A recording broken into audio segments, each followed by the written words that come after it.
Ginataang paksiw na galunggong. Hello mga kahaing Pinoy! Sigurado na mismo na rin mag-ulam ng gata. Kaya for today's ulam, magluluto tayo ng ginataang paksiw na galunggong. Kaya give your jolly love na at simulan na natin ang pagluluto. Sa isang pan, i-arrange lang muna natin ang galunggong. Kapag naayos na natin, maglalagay na tayo ng bawang, sibuyas, at luya. Titimplahan na rin natin ito ng asin at paminta. At ibuhos na rin natin ang suka at ang tubig. Kapag nailagay na natin ang lahat, takpan lamang ito at lutuin sa loob ng 10 minuto. Dahil nalimutan ko maglagay ng sili kanina, hinabol ko na lang ito ng lagay.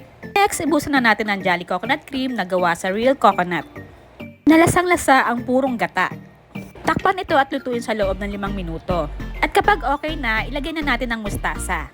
Hanggang sa maluto ito at lumapot na rin ang gata. At ayan, luto na ating ginataang paksiw ng galunggong.